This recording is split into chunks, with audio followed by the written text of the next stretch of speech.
ही नहीं है, ये आउट ऑफ बॉक्स क्वेश्चन आ गया। अब क्या ये कहना काफ़ी है कि लिमिटेशन एक्ट सिर्फ और सिर्फ स्पेसिफिक बैरक से हम जो है कंप्लीट कह सकें कि हमारी जुडिशरी की स्टडी हो चुकी है? Obviously not. लिमिटेशन एक्ट के साथ साथ कुछ और भी स्पेसिफिक प्रोविजंस हैं, कुछ और भी लीगल मैगजिम्स हैं जिनको पढ़ना बड़ा नेसेसरी है। आखिर लिमिटेशन एक्ट आया क्यों? आखिर किन मैगजिम्स ने इसका पर्पस इंट्रोड्यूस करवाया? सेकेंडली, क्वेश्चंस आगे मैं रिपीट करूंगा और फिर साथ ही साथ उसको आंसर भी करता जाऊंगा कि लिमिटेशन एक्ट के दो पार्ट्स क्यों दिए गए, सेक्शंस पोर्शन क्यों दिया गया और जो है आर्टिकल्स का पोर्शन क्यों दिया गया, और दोनों का आपस में कनेक्शन क्या है, और आया कि क्या हमारे पास कोई लिमिटेशन एक्ट के अंदर कोई ऐसा प्रोविजन, कोई ऐसा आर्टिकल मौजूद है कि जिसमें हम कह सकें कि जहां पर कोई भी आर्टिकल ना लगे तो वहां पर आप इस आर्टिकल को एप्लीकेबल ठहरा सकें। तो हम इन सारे सिनेरियोज को गो थ्रू करेंगे, इन सब क्वेश्चंस को कवर करने की कोशिश करेंगे। First of all, where the suit is instituted after expiration of period prescribed by law for the limitation, the plaintiff shall show the grounds upon which exemption run such law is claimed. इसका reference है order 7 rule 6। Order 7 rule 6 CPC जब आप open करते हैं तो वहां पर हमें ये चीज समझ में आती है कि फॉर सपोज कि जब आप क्या करें कि सूट को इंस्टीट्यूट करने जा रहे हैं और सूट को इंस्टीट्यूट करने के बाद आपको पता चले कि टाइम पीरियड एक्सपायर हो चुका है। तो टाइम पीरियड एक्सपायर अगर हो चुका है तो एक दिन का टाइम क्या कंडोन हो सकता है? सारी की सारी हमें जो है स्पेसिफिक प्रोविजन सेक्शंस के अंदर बता दी गई, उसके एक्सेप्शन सेक्शंस के अंदर बता दी गई। आर्टिकल सेक्शन 4 से ऑनवर्ड सेक्शन 24 तक कौन कौन सी कंडीशन में डिले को कंडोन किया जा सकता है। Secondly, why limitation act is composed of both sections and articles. Second question हमारा क्या था कि लिमिटेशन एक्ट के अंदर sections portion and article portion क्यों दिया गया और इन दोनों का आपस में कनेक्शन क्या है। देखिए, एक चीज याद रखें कि सेक्शन पोर्शन जो है वो क्या करता है, कंट्रोल करता है एप्लीकेशंस ऑफ आर्टिकल्स। ये मैं ऑलरेडी क्लियर करा चुका हूं आपको कि लिमिटेशन एक्ट एप्लीकेशंस पर, सूट्स पर, अपील्स पर और अदर प्रोसीडिंग्स पर एप्लीकेबल है। लेकिन एक चीज याद रखें कि लिमिटेशन एक्ट के जितने भी आर्टिकल्स हैं उनको कंट्रोल कौन करता है? इनके सेक्शंस कंट्रोल करते हैं, accept so far as a particular article clearly prescribes the application of any section। जब तक किसी आर्टिकल के अंदर उसकी क्लियर स्पेसिफिकेशन ना हो तब तक आप ये नहीं कह सकते कि एक आर्टिकल जो है एक सेक्शन को क्या कर रहा है, कंट्रोल कर रहा है। जनरली क्या होता है कि सेक्शंस पोर्शन क्या कर रहा है, सेक्शन पोर्शन आपका आर्टिकल्स को कंट्रोल कर रहा होता है लिमिटेशन एक्ट में। अब अक्सर स्टूडेंट्स ऐसे भी होंगे जो इंडियन लिमिटेशन एक्ट पढ़ रहे होंगे 1963, तो मैं आप सबको बता दूं कि Indian law, Indian websites use करने से पहले आया ये देख लें कि क्या पाकिस्तान और इंडिया का लॉ सेम है या नहीं। अगर वो सेम ना हुआ तो आपका वो टाइम वेस्ट हो जाएगा। Next question, what is the meaning of residuary articles. Next question क्या आ जाता है कि हमारे पास रेजिडरी आर्टिकल्स कौन से हैं।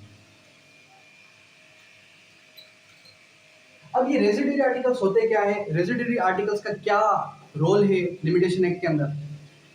अब एक चीज याद रखें कि रेजिडरी आर्टिकल्स को ऑमनिबस आर्टिकल्स भी कहा जाता है। क्या कहा जाता है? रेजिडरी आर्टिकल्स को ऑमनिबस आर्टिकल्स भी कहा जाता है। लिमिटेशन एक्ट के अंदर जब आप शेड्यूल पढ़ते हैं तो शेड्यूल के अंदर हमें दो स्पेसिफिक आर्टिकल्स मिलते हैं जिसको हमने नाम दिया रेजिडरी आर्टिकल्स। पहले इसको क्लियर करते हैं, फिर उसके बाद उन दोनों आर्टिकल्स को भी क्लियर करने की कोशिश करेंगे।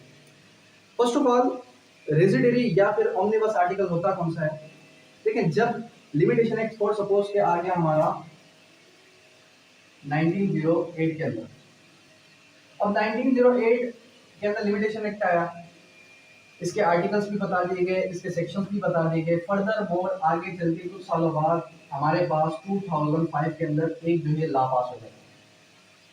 अब एक लॉ पास हो गया, लेकिन उस लॉ के अंदर उसकी स्पेसिफिक लिमिटेशन भी प्रिस्क्राइब नहीं है।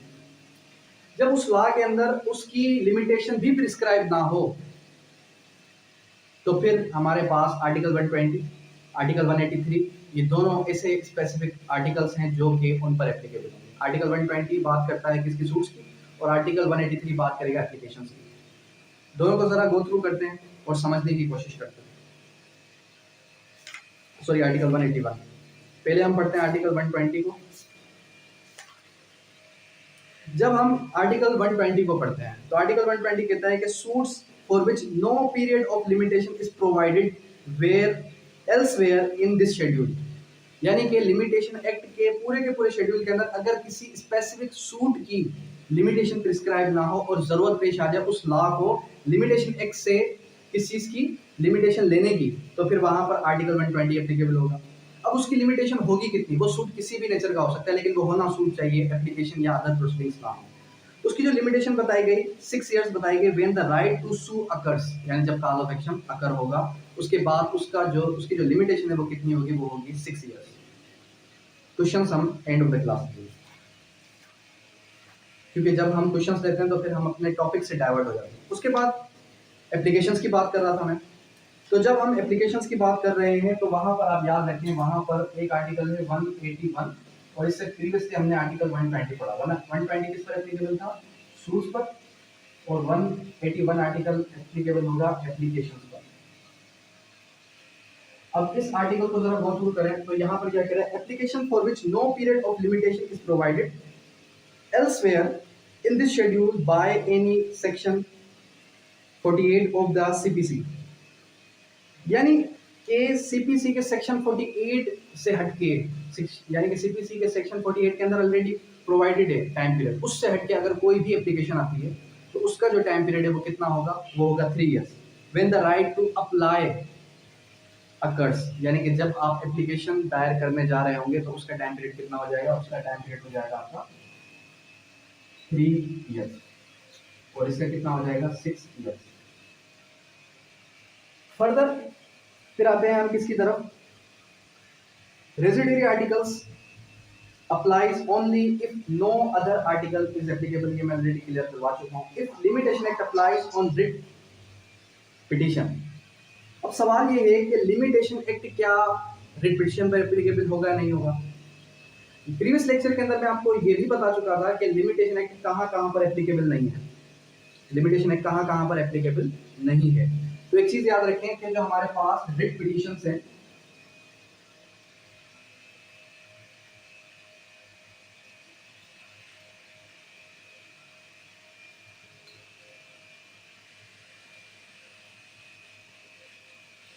तो वहां पर आपका लिमिटेशन एक्ट हरगिज एप्लीकेबल नहीं होगा।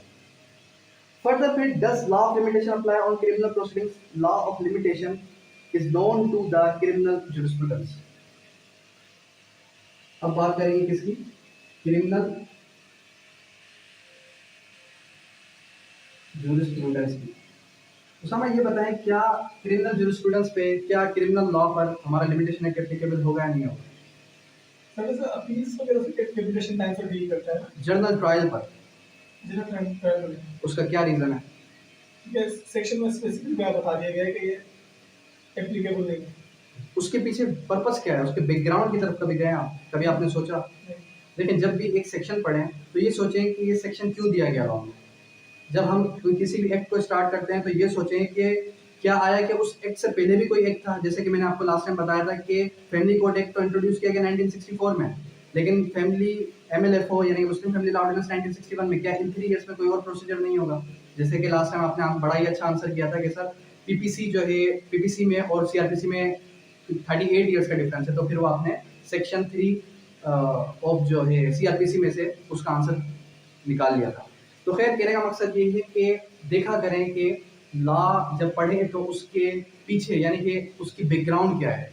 तो फिर मैं आपको जवाब देने जा रहा था कि क्रिमिनल जुरिस्प्रूडेंस पर, क्रिमिनल लॉ पर आपका लिमिटेशन एप्लीकेबल क्यों नहीं है। उसका रीजन क्या है? उसका रीजन ये है कि बिलफर्ज एक शख्स FIR करवा ले और FIR करवा के वो चला जाता है यूरोप।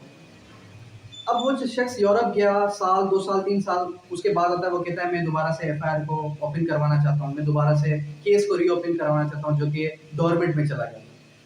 डेट मीन्स कि उसने क्या किया, उसने कोर्ट का टाइम भी वेस्ट किया, ठीक है, उसने अपना टाइम भी वेस्ट किया। अगर वो कोर्ट में इंसाफ लेने आया था, अगर उसकी डिसऑनरिंग ऑफ चेक हो चुकी थी तो उसको चाहिए था फौरन ही कोर्ट में आता, सही है। उसने क्या किया, कोर्ट को पहले कोर्ट का दरवाजा खटखटाया लेकिन उसके बाद फौरन ही वो गुम हो गया।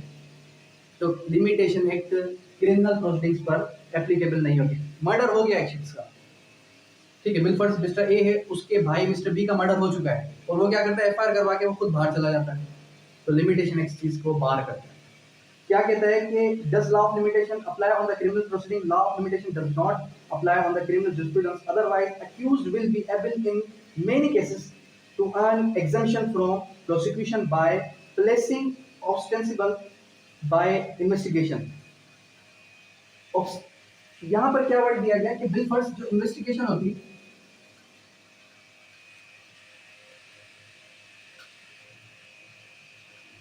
इसमें बड़ा ही डिले आ सकता था।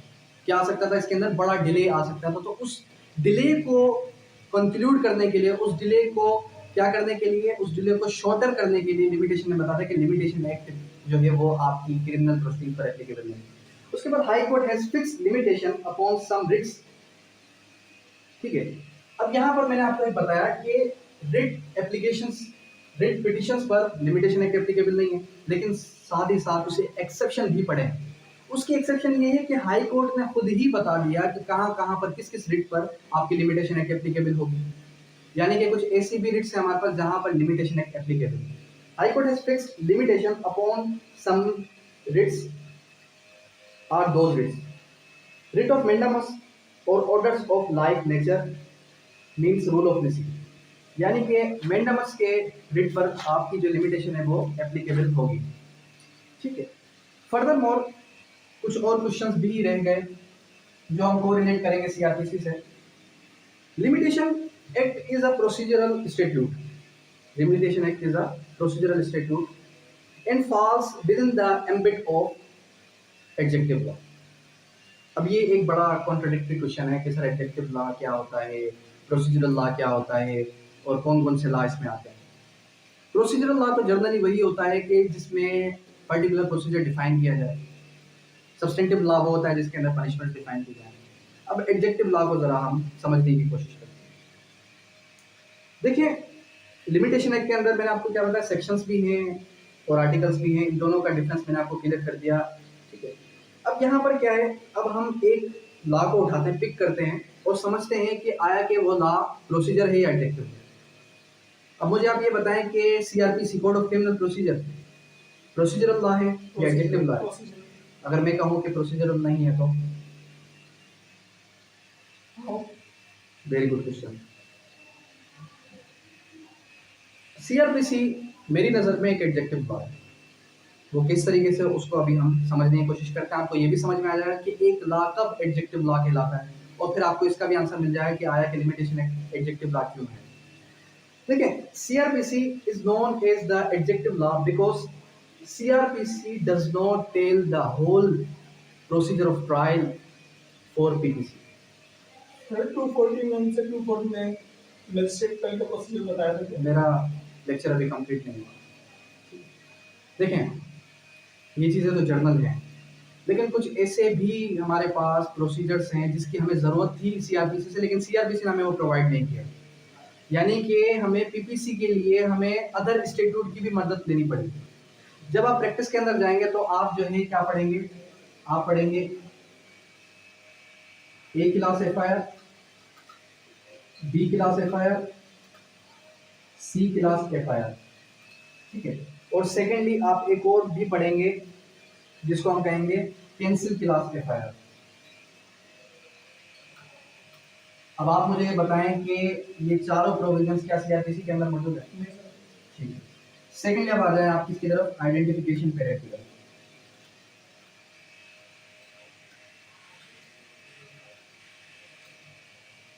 आइडेंटिफिकेशन पीरियड आर्टिकल 22 आप पढ़ चुके हैं ऑलरेडी। आइडेंटिफिकेशन पीरियड का प्रोसीजर क्या सीआरपीसी के अंदर दिया गया, जब हमें एक ट्रू कल्प्रिट को फाइंड आउट करना हो, बिल्कुल हमें एक ट्रू कल्प्रिट को फाइंड आउट करना हो कि इन 9 डमीज में से कौन एक्चुअल ट्रू कल्प्रिट है, तो क्या सीआरपीसी ने हमें एक्चुअल प्रोसीजर बताया? नहीं बताया। अब आपका नेक्स्ट क्वेश्चन ये होना चाहिए कि सर आखिर ये तो क्लियर करें कि इनके प्रोसीजर्स कहाँ कहाँ पर डिफाइन है। जब आप ए क्लास, बी क्लास, सी क्लास, लास्ट टाइम मैंने आपको बताया था, किसी क्वेश्चन स्टूडेंट ने क्वेश्चन किया था कि सर ये ए क्लास, बी क्लास, सी क्लास कहाँ पर मेंशन है। देखिए, जब आप प्रोसीजर के अंदर आते हैं तो वहाँ पर आपको ये चीज़ें सुनने को मिलती है, लेकिन आपका माइंड स्टक ये हो जाता है कि ये चीज़ें तो हमने सीआरपीसी के अंदर पढ़ी नहीं। तो वहाँ इनका आंसर आपको मिलेगा बम्बई रेजिडेंसी एक्ट 1957। इस एक्ट के अंदर आपको ए क्लास, बी क्लास, सी क्लास एफआईआर का प्रोविजंस मिल जाएंगे। ए क्लास क्या होती है, बी क्लास क्या होती है, सी क्लास क्या होती है, कैंसिल क्लास क्या होती है। ए क्लास मीन्स कि ऐसी एफआईआर जिसके अंदर किसी किस्म का डिले ना हो। बी क्लास ऐसी एफआईआर की जिसके अंदर वो एफआईआर कमजोर लग रही है मजिस्ट्रेट को, और मजिस्ट्रेट को लग रहा है कि ये एफआईआर कुछ कमजोर है, इसके अंदर डिले भी है। सी क्लास वो एफआईआर के मजिस्ट्रेट अपनी डिस्क्रिशन को यूज करते हुए उस एफआईआर को कैंसिल करने का इख्तियार रखता हो, तो फिर वो ऑटोमेटिकली कैंसिल क्लास में आ जाती है। सी क्लास से किस में आ जाती है, कैंसिल क्लास में आ जाती है, और मजिस्ट्रेट अपनी डिस्क्रिशन को यूज करते हुए उस एफआईआर को कैंसिल कर सकता है जब वो बेबुनियाद और झूठी हो सिरे से। ठीक है, तो ये क्लियर हो गया। उसके बाद आइडेंटिफिकेशन पीरियड का मैं आपको बता रहा था कि आइडेंटिफिकेशन पीरियड के अंदर 9 डमीज होती है। जब ट्रू कल्प्रेट को फाइंड आउट करना हो कि कौन ट्रू कल्प्रेट है, तो उसका प्रोसीजर कहाँ हमें मिलेगा, उसका प्रोसीजर हमें मिलेगा पुलिस रूल्स एंड ऑर्डर्स के अंदर। कहाँ मिलेगा, पुलिस रूल्स एंड ऑर्डर्स के अंदर। फर्दर जो है क्या है कि this efficacy is not mentioned under CRPC but applicable in Bombay Residency Police Rules 1957।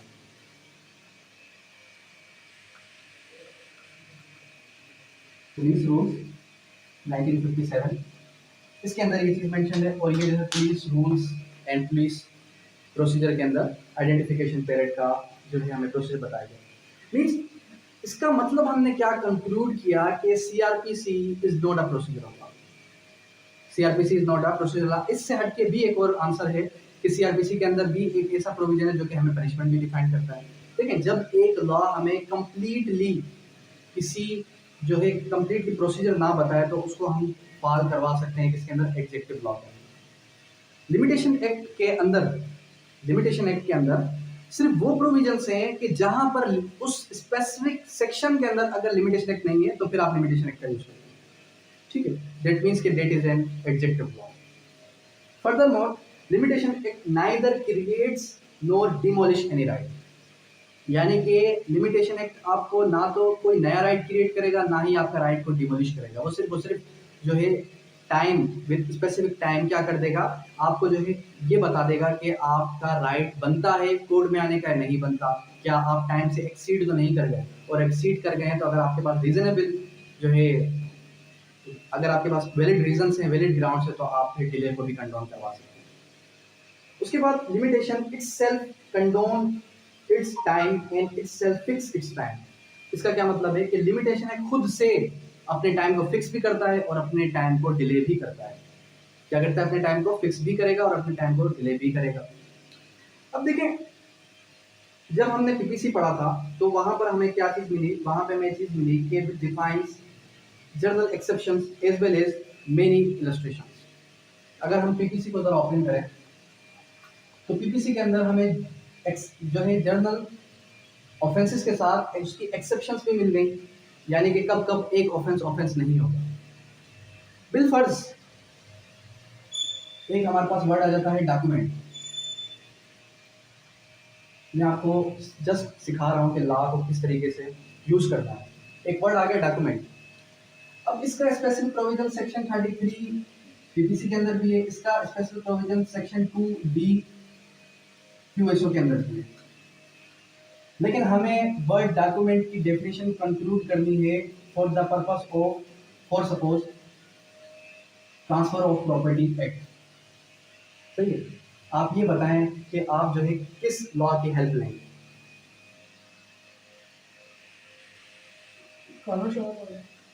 Obviously no. आप लेंगे किसकी हेल्प, आप लेंगे ऐसे लॉ की हेल्प जो लॉ हर कानून पर एप्लीकेबल हो, यानी कि journal clauses act. Journal clauses act के अंदर भी आपको डॉक्यूमेंट की डेफिनेशन मिल जाती है। सही है। उसके अलावा कुछ और चीज़ें थी जो डिस्कस करना ज़रूरी था आज के इस लेक्चर के अंदर। वो क्या था, वो ये था कि हमारे पास जो है कुछ आप कह रहे थे कि सर मैं लीगल मैगजीम्स भी कवर करवा दूँ, तो लीगल मैगजीम्स भी आपको मैं कवर करवा देता हूँ। एक लीगल मैगजीम से what is the basic structure of limitation act. सबसे पहले हमने समझना स्ट्रक्चर क्या है लिमिटेशन एक्ट का। लिमिटेशन एक्ट के हम स्ट्रक्चर को अगर समझने की कोशिश करेंगे, structure of limitation is founded on some legal maxims. उसका जो स्ट्रक्चर है वो हमें पता चलता है उसके कुछ लीगल मैगजीम्स को जानते हुए। वो है, एक हमारे पास आ जाता है delay defeat security.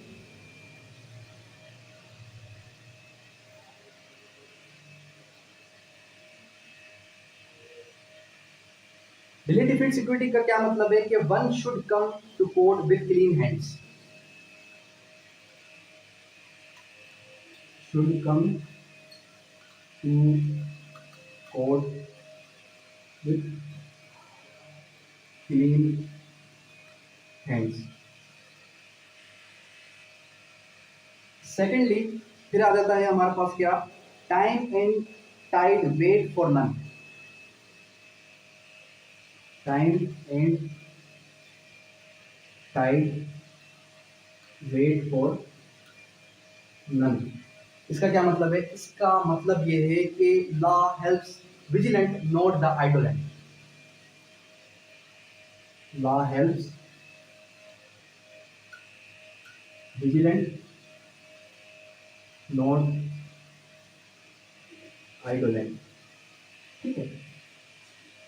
Further more फिर नेक्स्ट हमारे पास क्या आ जाता है, where limitation is only examined under limitation act. Beside limitation act, the limitation is also examined by special laws within the time frame mentioned in statute। यानी कि किसी भी स्टेट्यूट के अंदर उसका भी लिमिटेशन एक्ट स्पेसिफाई किया गया होता है कि आया कि आप अपील कर रहे हैं तो क्या उसके अंदर उसका लिमिटेशन एक्ट है या नहीं। अगर उसके अंदर उसका लिमिटेशन बता दिया गया है तो फिर आप लिमिटेशन एक्ट को यूज़ नहीं करेंगे। अगर नहीं बताया गया फिर ही आप लिमिटेशन एक्ट को यूज़ करेंगे। बाकी डॉक्ट्राइन ऑफ लेचिस और उससे हटके जो है हमारे पास लॉ ऑफ प्रिस्क्रिप्शन, ये इंशाल्लाह हम नेक्स्ट क्लास के अंदर कवर करने की कोशिश करेंगे। आई होप सो कि जो है कुछ चीज़ें आपको क्लियर हो गई होंगी। अच्छा, एक और चीज़ कि